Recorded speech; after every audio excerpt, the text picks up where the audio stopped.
Assalamualaikum warahmatullahi wabarakatuh. Selamat pagi. Perkenalkan, nama saya Nur Hasanah.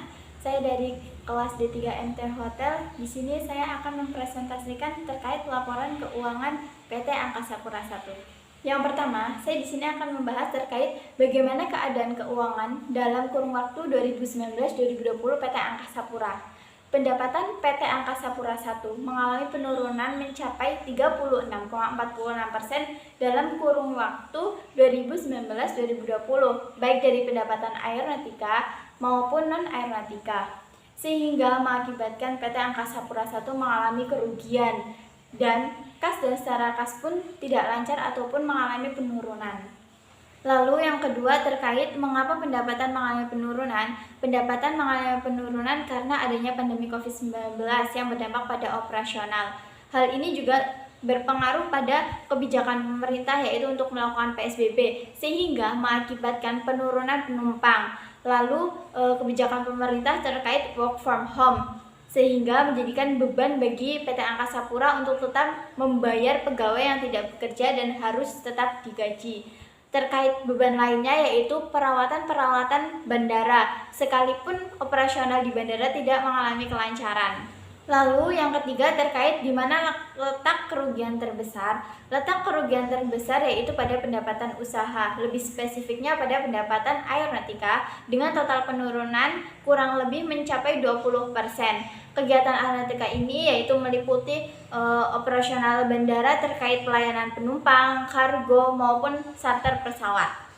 Lalu yang keempat terkait siapa yang terlibat dalam dampak penurunan pendapatan. Yang terlibat dalam dampak penurunan pendapatan yaitu beberapa karyawan PT Angkasa Pura I yang harus mengalami PHK, lalu investor karena penurunan saham. Berkaitan dengan ini juga entitas asosiasi usaha juga mengalami kerugian dari usaha APL, APH, APP dan lain sebagainya karena harus menanggung beban yang juga tidak sebanding dengan pendapatan yang didapatnya.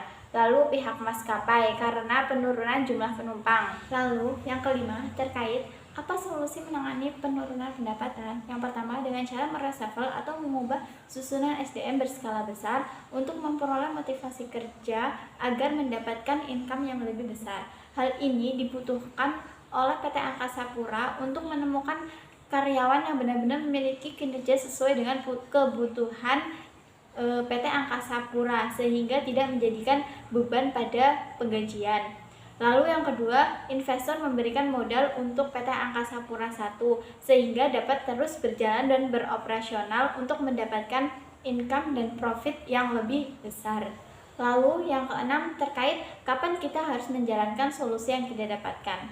Solusi yang kita dapatkan dapat kita jalankan ketika SOP sudah siap dan alangkah baiknya jika dilakukan pada pembukaan tahun agar pengambilan lebih mudah dan tidak bersangkutan dengan tahun sebelumnya.